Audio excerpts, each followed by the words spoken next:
Bom demais, né? Bom demais a gente estar aqui, poder celebrar juntos esse Deus. O que eu gosto mais sobre o Senhor é que não tem a ver com tempo, não tem a ver com quantidade, não tem a ver com estrutura, tem a ver com relacionamento. Deus é um Deus de relacionamento. Quando a gente se conecta com Ele e Ele flui através de nós, nada mais é importante, nada mais é relevante, nada mais tem sentido a não ser essa relação com Ele. Isso é maravilhoso demais. E relação é um papo que Deus manja muito bem, Ele conhece muito bem. Ele é um Deus que se relaciona, Ele é tão bom com isso que Ele se relaciona com Ele mesmo de uma forma que a gente jamais vai compreender enquanto estivermos nessa realidade aqui, né? E isso tem a ver muito com o tema, famílias, né? Família é um lugar de relacionamento, família é um lugar onde as coisas fluem desse jeito, né? Se você é casado ou ainda não é casado, se você vai casar ou se vai decidir ser solteiro, sempre na sua vida haverão famílias, ou a família de onde você veio, a família para onde você vai, ou as famílias que vão te receber. Isso tem muito a ver com o coração de Deus. E hoje eu quero compartilhar uma passagem, uma reflexão aqui que eu fiz essa semana. Eu estava orando por esse tempo aqui, pensando o que nós poderíamos compartilhar sobre família. E aí ver essa palavra muito interessante que está lá em 1 Coríntios capítulo 9. Antes de eu falar especificamente dela, quero dar o contexto, porque nós estamos falando de uma palavra que Paulo vai dizer, e Paulo, todo mundo sabe, não tinha uma família. Ele era um cara que não casou e tal, inclusive ele dizia, olha pessoal, se der para não casar, melhor, né? E tem gente que ouviu esse conselho, tem gente que não. Mas Paulo tinha um contexto, tinha um motivo e tinha um chamado que trazia para ele toda uma contextualização daquilo que ele estava falando. Porque ele também disse, olha, mas se você não aguentar, case. Melhor ser casado do que você ficar se batendo aí, né? Então, lá em 1 Coríntios capítulo 9, ele começa falando, na verdade, não tem muito a ver com isso, mas ele está falando sobre o reconhecimento dele como apóstolo, né? Ele é chamado para ser esse apóstolo e ele está dizendo, olha, eu sou um apóstolo, eu sou livre, eu tenho esse direito como apóstolo de várias coisas, em relação ao sustento, em relação à comida, em relação a todas essas coisas, né? Esse é o contexto daquilo que ele está falando. E ele está dizendo, na verdade, que ele abriu mão de todas essas coisas. Porque ele está dizendo assim, olha, eu sou livre para pregar o Evangelho, mas na verdade eu me sinto obrigado a pregar. Eu abro mão de todos esses direitos que eu tenho como apóstolo. Ele está trazendo então essa questão, né, da obrigação que ele tem de pregar o Evangelho e como ele abre mão de todos os seus direitos como apóstolo, dos privilégios, né, que uma pessoa pode ter por pregar o Evangelho. Inclusive ele diz assim, olha, aqueles que vivem, que pregam o Evangelho, que vivam do Evangelho, assim como aqueles que trabalham no templo, que vivam das coisas do templo. Então ele está trazendo esse contexto. Mas aí lá no versículo 5, especificamente, 1 Coríntios 9, versículo 5, ele traz essa palavra aqui. Não temos o direito de levar conosco uma esposa crente? Como fazem os outros apóstolos? E como fazem os irmãos do Senhor e Pedro? Olha que passagem emblemática. Não temos, ele está falando dele, né, dos amigos que estão com ele. Olha, a gente não tem esses direitos, não tem o direito de levar conosco então uma esposa que seja crente, como fazem os outros apóstolos e como fazem os irmãos do Senhor e de Pedro? Amém? Esse texto ficou comigo essa semana e me trouxe uma reflexão muito interessante. Eu quero compartilhar com vocês, espero que de uma forma breve. Por quê? Porque geralmente, quando a gente pensa em Jesus com seus apóstolos, nós pensamos no quê? Aquele bando de caras andando, né? E andando e fazendo as coisas e tal. E a gente vê os textos, a gente acompanha essa história. E são homens que foram escolhidos a dedo por Jesus para andar com ele, para ele ensinar aquele período de 3 anos, tudo que haveria de ser após a igreja. E a gente vê esses caras e eu me sinto representado como homem, me sinto representado. Eles ali andando com Jesus e tal, e vendo as coisas acontecer, e se debatendo, e muita coisa ainda eles não estavam entendendo, mas nesse é um processo, uma jornada onde eles estavam caminhando. A gente vê essa cena acontecendo. Mas e se não fossem só homens? E se fossem famílias? Homens com suas esposas e com seus filhos. Consegue pensar como isso muda completamente a figura daquilo que a gente normalmente vê acerca desses homens solitários andando como desbravadores? É isso que esse texto está dizendo. Ele me dá esse embasamento, ele me faz entender esse texto dessa forma. Jesus, a gente sabe, não era casado, não tinha filhos, mas faz muito sentido a gente pensar que os apóstolos, os homens que ele escolheu para andar com ele, e os homens que seriam ensinados diretamente dele a se tornarem o que nós entendemos hoje como igreja, fossem homens que tivessem esposas, que tivessem filhos. Porque a igreja não é feita só de homens.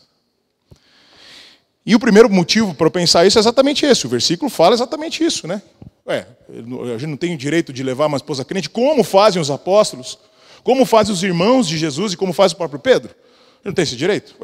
Tem. O texto está dizendo que esses homens, o texto não diz que todos eram casados ou que tinham filhos. Mas ele está dizendo que, do jeito que ele está colocando ali, faz muito sentido. Esse é o primeiro motivo para eu pensar isso. O segundo é porque a gente tem que entender que na cultura judaica, era uma cultura patriarcal, e a gente sabe, muitas vezes os textos concluem dizendo, e tinham 3.000 pessoas fora mulheres e crianças, porque elas não eram contadas. Elas não tinham esse valor histórico para a cultura judaica. Então, assim, é provável que em todas essas situações que a gente vê os apóstolos envolvidos com Jesus, suas esposas estavam ali de alguma forma, sua família estava ali de alguma forma. É muito provável. Inclusive, eu acho que isso até, se você for pensar na Bíblia, pensando nessa ideia patriarcal, os textos que falam sobre as mulheres têm muita importância. Como, por exemplo, os textos que apontam as mulheres que sustentavam, né, o ministério de Jesus, mulheres, numa cultura patriarcal, elas sustentavam Jesus. Né? Ou quando Jesus lá ressuscitou e primeiro apareceu para as mulheres. É bem interessante. E se você gosta, como eu, de história, e começar a pesquisar, você vai encontrar vários livros que falam de mulheres que foram verdadeiras seguidoras de Jesus. E não só naquela época, mas depois, grandes teólogas que fizeram história, que foram muito relevantes na cultura, mas que foram esquecidas também. Porque, de certa forma, nós também temos um pouco desse machismo na nossa cultura.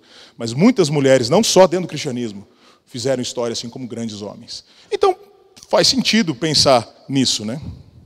E em terceiro lugar, porque essa ideia de ter famílias andando com Jesus condiz muito com a história de redenção da Bíblia. Porque se você for pegar lá desde o começo, tudo tem a ver com família. Você pega lá Adão e Eva. Né? Tudo bem que teve um problema lá com os irmãos e tal, mas depois teve Sete, teve uma linhagem. Depois você tem Noé. Noé não estava sozinho. Noé estava com a família. Olha que coisa legal. Depois você vai ter a história de Abraão. Deus não chamou Abraão. Abraão, faz o seguinte, larga todo mundo e vai para o deserto sozinho, que eu vou fazer de você o cara. Não. Você sai aí da turma, aí, separa dos parentes aí, que sabe que tem parente que incomoda mesmo, né? Então, separa de alguns aí, vai com a sua mulher, com a sua família, vai para o deserto. Vou fazer uma família de você. Vou te dar um filho. E não foi isso que ele fez? E não aconteceu a mesma coisa com Isaac? Ele também teve uma esposa, também teve filhos. Não aconteceu isso com Jacó. Não aconteceu isso com José, quando estava no Egito. Também teve esposa, também teve filhos. Não foi Moisés, que foi lá para o deserto, ficou 40 anos, não teve uma família, e só depois de ter uma família, Deus chama ele para resgatar o povo do Egito. E a gente poderia ficar traçando essa história. Faz muito sentido que Jesus chamasse não só homens, mas famílias. Famílias. Para representarem isso que nós chamamos de evangelho. O evangelho de Cristo, o evangelho da salvação do mundo na mão dos apóstolos e suas famílias. Esposa, filhos. Gente que começou esse negócio de chamada igreja. Né? Bom, se a gente parar para pensar um pouco, no início o homem estava só. Né? A Bíblia diz que ele estava sozinho lá e estava reclamando, né? Pô, não tem ninguém aqui, estou sozinho, né? Como é que eu vou reclamar da vida aqui? Como é que eu vou desfrutar solitário? E aí Deus vai lá e faz uma esposa para ele. Né? E quando Deus faz uma esposa para o homem já tinha uma relação com Deus ali no começo. Mas quando Deus faz uma esposa, só depois que ele tem uma esposa, ele diz, agora vocês vão crescer e multiplicar, e o homem ganha um mandato cultural, né? Cara, vocês vão crescer, vocês vão multiplicar e vocês vão cuidar da terra, vocês vão dominar a terra, vocês vão cuidar disso aqui, juntos. Então, faz muito sentido nós pensarmos em toda essa relação, nesse envolvimento do homem e uma mulher como uma só carne, uma união. de duas pessoas que se transformam numa só coisa. E eu tenho pensado muito nisso, de que o motivo principal é que, cara, a gente não consegue compreender muito bem quem é Deus. E não cabe muito da revelação de Deus na vida de uma pessoa. Talvez precise de duas. Até porque, se nós somos a imagem e semelhança de Deus, se Deus gera vida, para a gente gerar vida, a gente precisa de um homem e de uma mulher.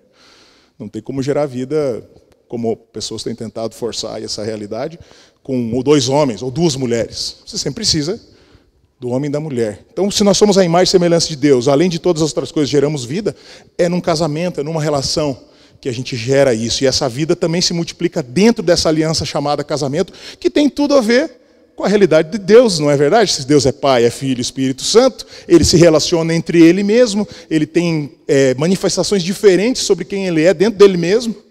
Então, faz muito sentido que nós, na nossa pequenice, como nós cantamos aqui agora há pouco, também tivéssemos que ter gente junto e juntar numa aliança com ele, ser uma só carne com ele, gerar uma vida que também é um vínculo familiar, que é um filho e tudo mais. Então, olhando para essas coisas todas, para mim faz muito sentido, né? Que esses homens que andavam com Deus tinham famílias.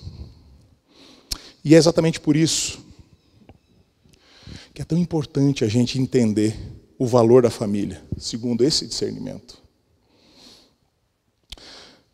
Porque, gente, o inimigo, ele não está interessado em destruir mais a igreja do que a família. O inimigo está muito mais focado em destruir famílias do que igrejas. Porque se ele destruir a família, ele destrói a cultura, ele destrói uma sociedade. E a igreja vai no buraco junto. Você acha mesmo que o inimigo está preocupado em derrubar a igreja? Não. Ele não precisa derrubar uma igreja, ele só precisa derrubar um casamento de uma liderança. Ele precisa tirar o foco das famílias reunidas na igreja. Ele só precisa que as famílias não se conectem com essa realidade transcendental sobre essa conexão da família, da essência da família com aquilo que Deus é. Se ele fizer isso, a igreja, ela mesma se mata. E, cara, vamos combinar que existem muitas igrejas hoje que nos mostram isso. Muitas igrejas que nós conhecemos que já não são igreja há muito tempo. Que estão pregando outra coisa, que estão vivendo outra coisa. E nós precisamos tomar cuidado. Porque se nós não prestarmos atenção nisso, a gente pode estar também nesse mesmo lugar. O inimigo está focado em destruir tudo que a família representa. É mais ou menos a história do sapo na água. Você já ouviu essa história? Se você pegar uma panela com água quente, fervendo, e jogar um sapo dentro, ele pula na hora. Mas se você botar um sapo dentro de uma panela com água fria e botar no fogo e esquentar, ele vai ficando e ele morre lá, ele não sai. Ele vai se acostumando com a água até que é tarde demais. É isso que eu acho que o inimigo tem feito. Conosco como famílias. Ele não vai aparecer com uma capa preta, chifre, tridente, e vai dizer: agora eu vou acabar com vocês, igreja. Não. Ele vai criar coisas pequenas ao longo de muito tempo. Ele tem um prazo aí. A coisa não começou ontem. A coisa começou lá atrás, sei lá. Eu tenho 40 e tantos anos, 44. Eu posso lembrar de coisas da minha infância, que eu posso dizer, isso aqui tem cheiro de enxofre. Na nossa cultura. Eu sou de uma geração de pais divorciados. A década de 80 foi uma das décadas mais assim, focadas no divórcio, porque o divórcio se tornou uma coisa mais comum. Então, muitos casais se separaram na minha época. E eu fui uma das crianças que paguei o preço do divórcio dos meus pais. E tem várias histórias. E a gente pensa que isso acaba em nós, mas não acaba. Porque daí a gente também casa, a gente também tem filhos. E a gente vai vendo o reflexo dos erros deles, dos nossos pais em nós, que já são reflexos dos pais, dos nossos pais e assim por diante. Eu estou falando isso porque a minha família foi esse sapo aí que ficou na água fria, que a gente acendeu o fogo. Quase que cozinhou. Quase que minha família acabou. Há pouco tempo atrás. E eu não desviei, sabe? Tipo, caí nas drogas, na bebida, na prostituição, entendeu? Eu não virei usuário de crack, eu não me tornei, sei lá, um anarquista. Não, eu continuei orando, lendo a Bíblia, falando com Deus. Minha vida não foi, de repente, destruída por causa dessas coisas. Não, ela foi simplesmente esfriando, ou talvez na analogia do sapo, a água foi fervendo. E quando eu percebi, meu casamento já tinha tomado uma distância muito grande entre eu e minha esposa, meus filhos sofrendo as consequências disso, e eu completamente cego, achando que estava tudo bem, porque eu orava, eu continuava lendo a Bíblia, eu continuava até frequentando a igreja, e algumas vezes até ministrando louvor, pregando. Isso vai acontecendo com a gente. Na verdade, isso aí é uma epidemia pós-pandemia. Não que antes não tivesse, mas a pandemia revelou muito desse problema. A distância que muitos casais têm um dos outros, da família, dos filhos, mas a gente está tão ocupado, tão correndo com as coisas desse mundo, que são as sementinhas do mal que o inimigo vai colocando na nossa vida, essa correria, essa necessidade de sucesso, esse monte de coisas que a gente não vê, a gente acha, não, amanhã eu vejo, não, amanhã a gente tira um tempo, depois a gente vê isso aí, e as coisas vão indo, e a pandemia parou todo mundo ficou dentro de casa, teve que olhar um para a cara do outro, e aí, meu amigo, não foi fácil. Deus me livrou disso porque eu continuei trabalhando, né, amor? Eu não fiquei em casa desse jeito, né? É verdade, eu estava trabalhando numa loja e a gente não fechou, a gente continuou trabalhando online, então eu não estava em casa. Mas eu não sei o que é pior. Eu não sei se a minha presença em casa seria pior do que a minha ausência, mas as duas coisas atrapalharam. As duas coisas foram pilares, poderiam ser pilares para destruir minha família, no meu caso foi a minha ausência. E isso já tinha começado antes. É engraçado porque a gente estava falando aqui antes, né, pastor, que a gente teve um tempo na Manaim, a gente veio para Manaim quando a Manaim ainda era mais lá perto de casa, e a gente veio para essa igreja, a gente ficou um ano sentado nessa igreja, recebendo o Senhor, porque a gente estava numa fase que a gente tinha saído da igreja, a gente já sofreu alguns problemas, né, coisa de igreja, né, ministério e tal e tudo, e a gente estava precisando de uma igreja, o Emanuel tinha nascido, a gente queria congregar em algum lugar, e a gente confiava no pastor, a gente conhecia a igreja, começamos a frequentar, e foi uma bênção. A gente ficou um ano lá e tal, daí quando a gente entendeu que estava pronto, assim, a gente começou a entender no Senhor que estávamos prontos para começar a servir. O Emanuel, inclusive, foi batizado aqui, né, filho? Não aqui, mas nessa igreja. Aí Deus chamou a gente para um trabalho ministerial numa igreja, numa outra igreja. E foi difícil, porque a gente estava tão empolgado, né? A gente ia começar uma relação diferente com a comunidade. Deus chamou e a gente orou e Deus confirmou. E, cara, foi um negócio meio assim, meio atravessado, mas a gente entendeu que era de Deus. E foi mesmo. Mas eu era um cara egoísta, eu era um cara orgulhoso, eu tinha um problema que eu estava andando sozinho dentro do meu casamento. Então esse ministério, que poderia ter sido uma bênção para mim, quase destruiu a minha e a minha família. Quase. Porque de repente eu estava envolvido com as coisas da igreja, fazendo um monte de coisa, trabalhando 60 horas por semana, discipulando um monte de gente, cara, carregando um peso. Olha, eu vou dizer, cara, que igreja lazarenta que era aquele povo que trabalhava naquela igreja. Por isso que eu não vou falar o nome. Espero que você não procure. A gente sabe que igreja é um lugar de gente ruim. Eu não espero muito da igreja, não. Não espere você também. Igreja é um lugar de gente ruim. Você quer ver pecador, vem para a igreja. Mas lá o pessoal estava de parabéns. Ô, povo difícil. A gente ri, mas é de nervoso. Eu tive um burnout nessa igreja, eu tive que tomar remédio, eu fui para o psiquiatra por causa dessa igreja. Foi pesadíssimo. E quase matei minha família. Surtei. Há controvérsias. Há controvérsias. Mas por que eu tinha esse orgulho? Por que eu tinha esse egoísmo? Por que eu tinha que andar sozinho mesmo da minha família? Porque eu tive um pai ausente. E eu passei boa parte da minha vida buscando a afirmação do meu pai. Eu precisava fazer as coisas sozinho. Eu não podia contar com a minha esposa. Não podia contar com os meus filhos. Eu não podia contar com as outras pessoas. Eu tinha que fazer sozinho. Porque eu precisava que o meu pai falasse assim, pô, até que enfim se acertou, hein? Cara, Loucura. E eu nem percebia isso. Eu tive que perder o meu pai na pandemia. Meu pai teve que morrer na pandemia. Para eu perceber que eu estava fazendo isso. E aí eu tive que ir para um lugar totalmente diferente para Deus me chamar e falar assim, ei, então, agora que seu pai morreu, será que agora você pode perceber que eu sou seu pai, que eu sempre fui seu pai, que você nunca foi órfão, você pode ter sido órfão do seu pai, mas eu sou seu pai. Você pode agora ser o meu filho também? Porque esse é o chamado que Deus tem para nós, o primeiro, sermos filhos dele. E foi só ali, nesse começo, nesse recomeço, que eu pude perceber o quanto eu estava andando sozinho, mesmo dentro de um casamento, mesmo com uma família, e mesmo disfarçando, porque se tem uma coisa que a gente sabe fazer bem, especialmente na igreja, é disfarçar os problemas, né?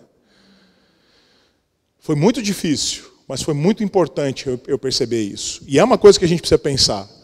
Quantos de nós, homens, vivemos assim? Nós estamos sozinhos no nosso casamento. Nós temos esposa, nós temos filhos, mas nós estamos num lugar separado. Porque nós temos o nosso ministério, ou porque nós temos a nossa profissão, ou porque nós temos a nossa necessidade como homem. Quantos de nós, homens, simplesmente andamos sozinhos, mesmo tendo família, mesmo tendo amigos ao redor? Muitos. Talvez seja o seu caso. E eu vou dizer para você, cara, tem solução, tem libertação para isso. Mas você precisa ser honesto. E você precisa estar preparado porque, cara, é morro abaixo, sem freio, rolando e tal, e caindo e se arrebentando. Mas é o lugar onde Deus nos leva. Deus nos leva para o vale para ser tratado. Deus nos leva lá para baixo para a gente poder se humilhar, chorar e reconhecer. Pois bem, meu amigo, esse é o caminho do homem. O homem, dentro do casamento, ele tem esse protagonismo. E você, homem, eu não sei aqui, né, eu não quero julgar ninguém aqui, mas se você, homem, acha que o problema é a sua mulher, eu vou dizer para você, o problema é você, cara. Porque você é o responsável. Você veio primeiro, você é Adão, cara. Deus começou uma conversa com Adão muito antes de ter Eva. E Eva é a responsabilidade de Adão. E é nossa família, nossa esposa, nossos filhos, é nossa responsabilidade. Então, se o casamento está ruim porque sua mulher é chata, ela te irrita, ela te incomoda, você não aguenta mais ela, é problema seu. Você está errando em alguma coisa, cara. Presta atenção nisso. Amém ou não? Amém. Eita, glória! Mas eu vou dizer, mulherada, mulheres, presta atenção, não se esconda nessa sombra, não. Você também é treta, tá? Você para com isso, tá bom, amor? Você também. Eu estou dizendo que tem uma responsabilidade de casamento, de aliança. Aliança Deus faz com o homem.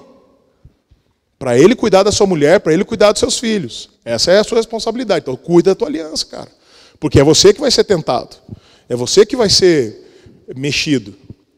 E se sua mulher tem problemas, todo mundo tem, vai, abraça ela, a treta é sua. Ninguém te obrigou, ninguém pôs uma arma na sua cabeça. Você foi lá, você estava apaixonado, casou, agora vai para cima, irmão. E quando teus filhos vierem, segura o rojão. Será que é por isso que lá com os apóstolos lá Deus não colocaram as mulheres? Porque senão ia ser só um evangelho só para falar desse problema, hein?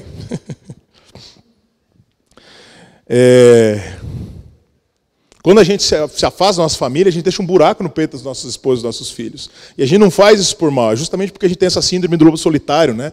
Porque a gente vê, inclusive nesses textos, os caras estavam sozinhos, era bem melhor. Paulo tinha razão. É melhor não casar mesmo, rapaz. Já pensou? Agora se eu estivesse sozinho, levantando sustento só para uma pessoa como missionário, rapaz, eu estava onde? Estava voando. Mas eu discordo de Paulo nesse ponto.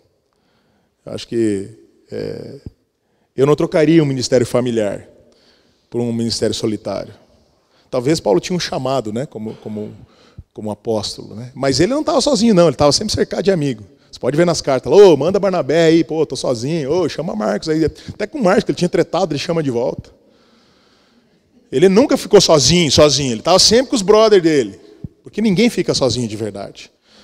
Então, assim, eu posso dizer o seguinte, Depois de todo esse processo, a gente passou um processo muito difícil, gente. Eu não vou me estender nisso aqui, isso aqui é um testemunho longo, mas eu quero dizer o seguinte, que no ano passado, Deus chamou e falou assim, ó, ou vocês vão nesse caminho aqui, vamos restaurar esse casamento, vamos caminhar, ou, cara, aqui, esse caminho aqui, tem um caminho chamado Highway to Hell, e tem um caminho chamado Stairway to Heaven, quem lê entenda. Você pode escolher, cara. Você pode ir para andar comigo, ou você pode andar semigo. Agora, se você for andar semigo, meu amigo, se prepara, que é quente.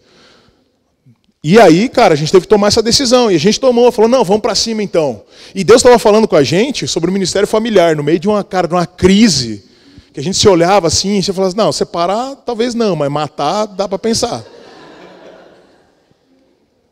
A gente considerou divórcio. Mas a gente tinha raiva um do outro, a gente não conversava, e quem estava junto eram os nossos filhos. Teodora pequena, o Emanuel sofrendo, lá. Agora está assim, o que faz? E aí a gente teve que olhar um para a cara do outro e falar assim, mano, ou a gente vai com Deus agora e a gente vai para cima desse negócio aqui, ou não tem jeito. E muitos casais, amigos nossos, seguiram um caminho oposto, separaram. Gente de Deus, cara. Gente que andava com o pai. Separaram e agora estão aí se arrastando na vida, com um divórcio enorme, filhos no meio, pagando preço, o ciclo se repetindo. Mas a gente teve a humildade, né, de se quebrar mesmo, se jogar no chão e falar, não, a gente não presta mesmo. E a gente foi buscar a restauração do nosso casamento, né, amor? A gente foi buscar a restauração do nosso casamento e vou dizer para vocês, não está tão bom assim como pode parecer agora. A gente está lidando, tem um monte de coisa para resolver. Mas a gente está aprendendo. Porque a gente trouxe, nessa aliança que a gente decidiu lá atrás, a gente trouxe Deus de volta, dizendo, Deus, ajuda nós, porque do jeito que a gente não vai dar certo. Então é por isso que eu discordo de Paulo, porque eu vi as coisas acontecendo depois. Teve um dia que eu e Lela sentamos e pedimos perdão para os nossos filhos. Filhos, perdoa a gente porque a gente fez isso, vocês viram a gente fazendo assim, fazendo assado. Foi lindo. Lembra disso, filho? Você lembra disso, Teodora? Lembra? Choramos, eles choraram. Aí o meu filho começou a confessar pecado. A Teodora começou a confessar pecado. Eu falei, cara, que loucura isso. E aí a gente começou a tentar caminhar juntos e tudo mais. Aí, cara, eu vi coisas muito interessantes, por exemplo. Meu filho, um dia a gente ia pregar numa igreja, ele acordou de manhã e falou, pai, eu tive um sonho, Deus me deu uma palavra. Queria compartilhar hoje de manhã no culto. Beleza? Vamos lá. Pegou a biblinha, botou embaixo do braço, foi lá, chegou na hora, o Emanuel quer compartilhar uma palavra. Ele subiu, pegou, abriu, leu o texto, compartilhou, falou, acho que Deus está falando isso, fechou a Bíblia e desceu. Nesse dia eu tinha convidado um amigo meu, o Décio, que é um músico com quem eu caminho, eu tenho um ministério que eu ando com os caras aí na noite, toco na noite, tem um ministério que eu ando com esses caras. Esse cara estava lá no culto. Mano, esse cara estava chorando, porque aquela palavra era para ele. Deus usou a vida do meu filho, e isso foi que ele tinha 10 anos. A gente estava num culto lá na Jocum, e meu filho estava orando para os missionários. E eles chorando, ele orando para os missionários, ele, Deus falando com as pessoas através dele. Glória a Deus, é claro, glória a Deus. Família, mover. Poderia falar várias outras coisas, mas ontem à noite, enquanto a gente estava orando sobre esse tema que a gente teve de manhã, o Emanuel começou assim a conversa. Gente, Deus está falando para mim sobre flores, a gente precisa fazer os passos da intercessão. Quem vai começar? Foi assim que começou a conversa na mesa. Falei, tá bom, filho. Aí ele começou, ele falou, não, Senhor, amarra o inimigo, cala a nossa voz, vamos, a gente quer ouvir o Senhor, e a gente orou. E quer saber? Deus falou comigo, falou com a Rafaela, falou com ele, coisas específicas sobre flores. E tem tudo a ver com o nosso ministério, eu vou falar daqui a pouquinho. Sensacional, cara. Então, assim, Paulo, perdeu, irmão. Perdeu, cara. Você nunca vai ter essa experiência que eu já tive. E isso tem a ver com restauração, isso tem a ver com o movimento, né? Então, por que eu estou falando tudo isso? Porque nós precisamos de famílias missionárias. Gente, a gente dá desculpa para não fazer missão por causa da nossa família. Ah, eu não vou porque minha mulher não gosta. Ué, como assim? Ah, eu tenho filho, não dá, a família é muito grande. Cara, para de dar desculpa, cara. Sua família não é desculpa para você ser missionário. A sua família é motivo para você ser missionário. Porque Deus chama as famílias. O nosso mundo está ruindo porque as famílias estão sendo destruídas.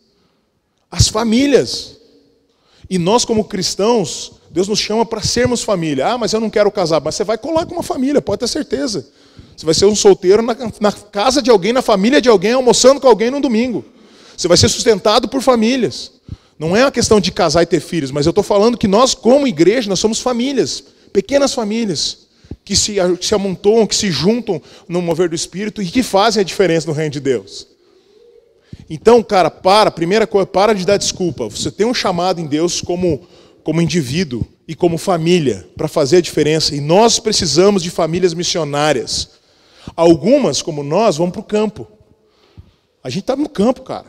E eu vou dizer para vocês, ou como a gente toma pancada, viu? Essa semana aconteceu de tudo. Até a máquina de lavar roupa estragou, agora a gente está lá orando para Deus pagar. Porque eu falei, Deus, você deixou quebrar, agora você levanta a grana para pagar.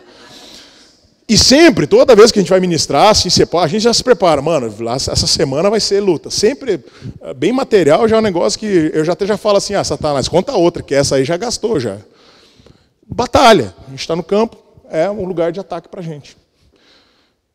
Agora, tem famílias que não são chamadas para o campo, tem famílias que são chamadas para ficarem na igreja, para discipularem pessoas, para serem referência para as crianças, para os adolescentes, para ajudar nos ministérios da igreja. Tem famílias que são chamadas para isso, para chamar pessoas para jantar, almoçar em casa, ter tempo de mesa, para ter tempo de comunhão. Tem famílias que são chamadas para sustentar as famílias no campo missionário. É gente que tem um dom, Deus deu o dom para você ter condições financeiras de abençoar outra família. E você junta o dinheiro, sei lá, para ir para a Disney, para comprar um carro.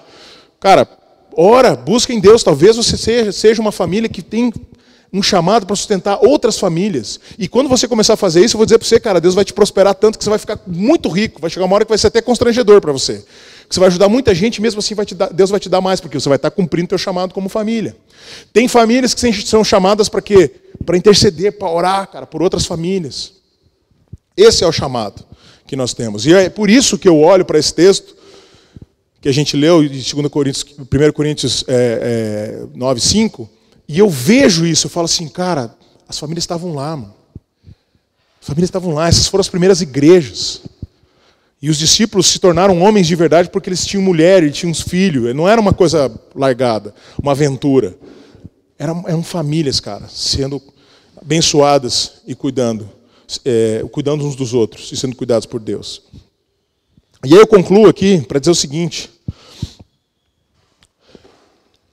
Isso é uma coisa que mudou recentemente na minha cabeça, tenho compartilhado isso por onde eu vou.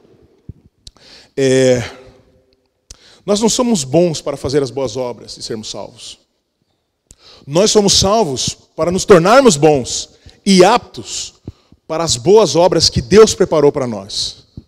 A gente às vezes fica querendo fazer boas obras, porque a gente entende que a gente precisa fazer boas obras para ser salvo. Não, a gente tem que, se eu estou salvo, estou em Jesus, eu preciso fazer as boas obras. Né? A gente sabe que não somos salvos por elas, mas a gente tem que fazer essas boas obras para garantir a nossa salvação. E a gente fica procurando coisa boa para fazer. Mas deixa eu te falar uma coisa, Deus tem boas obras para você e para sua família. Ele faz essas boas obras para você e para sua família, para que você as cumpra. E é por isso que você é salvo. Ele te salva, ele te tira da lama, ele te coloca de pé, ele te limpa, ele te torna uma pessoa boa, melhor e apta para as boas obras que ele preparou para você. Só você. São boas obras para você, ele preparou para você. São essas boas obras que a gente precisa ficar atento. E a pergunta é, você sabe quais são as boas obras que Deus tem para você e para sua família? Se você não sabe, vai buscar o Senhor. Vai orar. Ele tem. Não é o que você quer fazer. Você pode até fazer. Mas tem algo específico de Deus para você e para sua família. E isso é algo muito importante, porque quando a gente olha de novo para esse texto, era isso que Deus tinha em mente, boas obras para aquelas famílias que estavam andando ali, junto com aqueles apóstolos, junto com aqueles homens, tinham famílias, tinham mulheres, tinham crianças, e Deus tinha boas obras para cada uma daquelas pessoas. Era específico para aquelas pessoas, assim como tinha para Paulo, assim como tem para nós. Nós temos que olhar para isso, e nós temos que entender que o reino de Deus, ele não é uma consequência para quem obedece ao Senhor Jesus. O reino de Deus é algo que Ele pensou no começo da criação, é o propósito, o objetivo final da nossa vida. Nós estamos aqui só aprendendo tudo isso para chegar lá. Nós estamos só aprendendo. Nós estamos sendo forjados no fogo e marreta, lá como diz em Jeremias. Fogo e marreta o tempo todo, para chegarmos nesse lugar. Então, para concluir essa parte, eu queria dizer o seguinte, que nós entendemos a nossa. Nós temos um ministério chamado Girassóis de Gebras. Eu quero compartilhar rapidamente com vocês um PowerPoint para explicar para vocês esse ministério, que é o nosso chamado como família, até para encorajar você a pensar qual é o seu chamado como indivíduo e como família. Cadê o PowerPoint aí? Vamos ver se abre, né? Tomara, né? Vamos lá. Aí. Girassóis de Gebras. Esse é o nome do ministério familiar que nós temos. Pode passar a próxima. Essas pessoas bonitas aí que você está vendo, somos nós. Isso, então, explicando esse Girassóis de Gebras, ele nasceu no nosso coração há muito tempo atrás, mas só ano passado a gente entendeu ele completamente. Nós, como ministério, nós queremos servir missão, igreja, nas esferas seculares da arte e trabalhos sociais, a partir da música, treinamento e discipulado, né? E, claro, de relacionamentos, né? Próximo. Então, aqui explicando um pouco o que é Girassóis de Gebras. Outro dia o pastor mandou, mas o que é esse Girassóis de Gebras, né? Então, quando a gente casou, essas foram as flores do nosso casamento. Né, os girassóis estão associados à felicidade e, por conta da sua cor vibrante, né, tem essa coisa de calor, vitalidade e força. E as géveras traduzem a pureza e inocência das crianças. A gente não sabia disso quando casou, a gente só gostava das flores, tá? Eu fui achar o significado depois. E não foi eu que inventei, não, isso aí eu encontrei. Então, desde que a gente casou, a gente tem sonhado, cara. Deus tem falado com isso. Pô, e girassóis de Gebras, só que a gente não entendia. Precisamos mandar um monte, passar por uma crise, ter filho, um monte de coisa para começar a entender o que era isso. Próximo. Então, nós somos essas pessoas, né? Dani Disler, marido, pai, cantor, compositor, instrumentista, teólogo e missionário. Rafaela Henrique, esposa, mãe, cantora, missionária, compositora, instrumentista, professora de música, né? Tem que deixar bem claro isso, que você viu que é. O Emanuel, ele é filho, ele é irmão mais velho, é missionário, compositor, músico e desenhista. A Teodora, ela é filha e irmã mais nova, missionária, compositora, cantora e bailarina. Uma família missionária de artes de tempo integral. Próximo slide. Essas são as esferas que nós entendemos que é o nosso chamado, né? Arte, cultura, religião e justiça. Cada uma tem seus motivos, né? A arte é um lugar de revelação da verdade, bondade e beleza de Deus. A gente entende que é um lugar onde a gente precisa manifestar isso através da arte, através dessa relação com Deus, no Evangelho. E a gente entende que o Evangelho e a arte é uma coisa só. Né? O Evangelho é uma expressão artística de Deus, então a gente entende esse lugar. A cultura, a gente entende que é um lugar, né, cara, todos nós vivemos cultura, né? Então nós somos chamados para criar cultura. E o nosso chamado como ministério é criar cultura musical, com os valores do reino de Deus, né? Nessa sociedade humanista expressiva, cara. Tem muita coisa, inclusive dentro da igreja, muita coisa, cara, hoje assim, de humanismo, comendo solto, e a gente tem esse chamado para interagir na cultura, né? Claro, na religião, né, a gente entende que é um espaço para adoração ao Senhor, então de forma comunitária, então a gente entende a questão do louvor e adoração como um lugar de adoração e tudo mais. Tá junto com os irmãos, né, e tudo mais. Eu acho que a igreja precisa ser esse lugar. E claro, a justiça social, né, porque a arte ela muda a vida de alguém. Ela pode transformar uma história, né? Então, quando a gente oferece arte de qualidade para uma pessoa, às vezes ela está vivendo uma realidade muito diferente, ela pode ser resgatada. E se essa arte estiver alinhada com a verdade do reino de Deus, a gente consegue resgatar essa pessoa de uma forma completa, né? Então, são as 4 áreas que a gente atua como ministério. Próximo slide.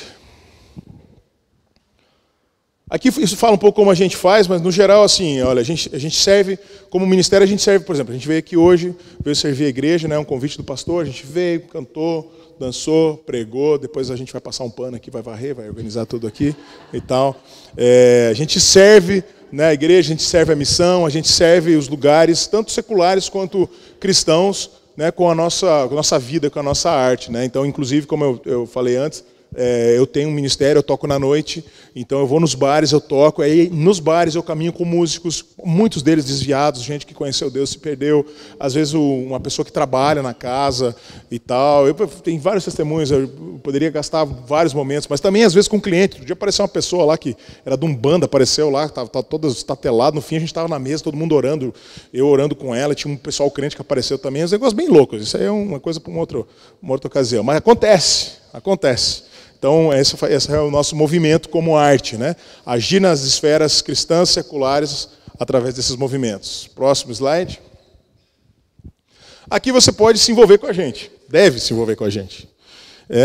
Tem um suporte espiritual, um financeiro, ou simplesmente espalhar a semente, né? O suporte espiritual, claro, você precisa orar, interceder, porque realmente a gente tem muita batalha, gente. Pensa num lugar difícil. Eu vou falar, gente, olha, a igreja está muito atrasada, mas muito. Não só a igreja missão também. Eu sou da Jocum, posso falar isso. A gente está muito atrasado na compreensão do papel da arte na nossa cultura. Cara, o mundo está deitando, cara, usando toda a arte possível para ensinar doutrinas humanistas que estão influenciando a gente diretamente, inclusive na igreja. E a gente está muito lá atrás, ainda mais muito longe. A gente precisa correr em direção a isso. E toda vez que a gente se levantar como movimento, o cara vai ter batalha. A gente sabe muito bem disso como família nessa área. Então, por favor, ore, interceda pela gente, a gente precisa demais. Cara, suporte financeiro, então, nem se fala, porque se a gente tem dificuldade nessa coisa espiritual, imagina na questão da grana. Porque a gente está aqui, a gente não está aqui para levantar dinheiro. A gente está aqui para fazer o que a gente tem que fazer. Mas aí as pessoas precisam acreditar naquilo que a gente está fazendo. E a gente tem chamado famílias que queiram ser nosso suporte, porque nós somos uma família missionária. Então, cara, ore, e se você puder e quiser se envolver, se envolva, cara, ajude a gente. A gente hoje vive cada mês um milagre, é uma experiência. E eu nem acho que Deus vai deixar a gente ficar muito confortável nessa área, porque quando a gente fica muito confortável nessa área, a gente relaxa. Mas a gente quer pagar as contas, né, dar suporte para os nossos filhos, quando alguma coisa estragar, a gente puder arrumar e viver feliz, né, assim, dentro da medida do que a gente se propõe a viver. Então, ore e, se puder, ajude a gente. E espalhe a semente. Conheça o nosso ministério. Depois eu vou passar, vai ter Instagram e tudo mais. Ali você pode seguir a gente e tal. O pastor tem o nosso contato. Saiba mais, se envolva e espalhe. Talvez você não possa ajudar com suporte financeiro, talvez nem orar, talvez você não possa. Não vou orar para esses caras, eu tenho mais coisa para orar. Não tem problema. Passa para outra pessoa. Fala, eu não quero orar para essa galera, mas ora você. Manda lá para a tiazinha. Sabe a tiazinha do coque, lá tua vizinha, que é pentecostal? Manda para ela gosta de orar.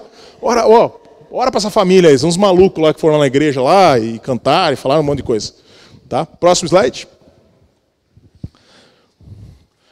Aqui tem uma vaquinha, Girassóis e Gebras, que a gente está querendo levantar para gravar um álbum de músicas. Eu vou mostrar uma música aqui para vocês daqui a pouquinho. Então, tá lá, se você quiser procurar lá, Girassóis e Gebras, dentro da vaquinha virtual, vocês vão encontrar. Ali tem um link também, mas, enfim, depois você também pode pedir, eu posso te encaminhar isso. Próximo.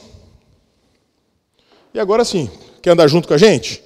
Tem um e-mail, você pode mandar e-mail, contato.danidisler@gmail.com, que já é, inclusive, um Pix. Olha que sacada genial. Você pode anotar um e-mail já vou mandar um Pix aí para ajudar a fortalecer os irmãos. Tá? Então, contato.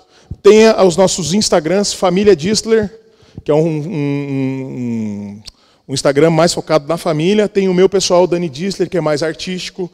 E tem o da Rafaela, que é multiformidade de coisas também, bem interessante, o WhatsApp dela, às vezes o Instagram dela. E tem nosso WhatsApp também ali, se você quiser ajudar, tá junto aí. Tá bom? Contatos e coisas assim. E eu vou aproveitar, a gente vai até que horas aqui? Até as 2, pastor? Estamos acabando já, gente. Eu estou sendo rápido para a gente terminar. Quero aproveitar, convidar vocês. Vai rolar um evento agora em junho de artes, uma conferência de artes com o Darren Miller. Nós estamos envolvidos, tem um QR Code aí depois se você quiser saber, tem uma inscrição, é baratinho, você ganha o livro dele, ele acabou de lançar um livro, vai ser o lançamento do livro, né? É Arte, a Beleza e a Grande Comissão, chamado para os artistas cristãos. O livro é excelente, para você que é artista, mano, quer ter uma literatura de qualidade, esse livro é bem legal. E tem esse evento aí, vai ser lá na Presbiteriana da Comendador Araújo, e você é muito bem-vindo para lá. Vão ser 2 dias, na sexta-noite, sábado manhã, tarde e noite. Então, depois, se você quiser saber mais detalhes, você pode fazer isso aí. Amém? Eu queria orar.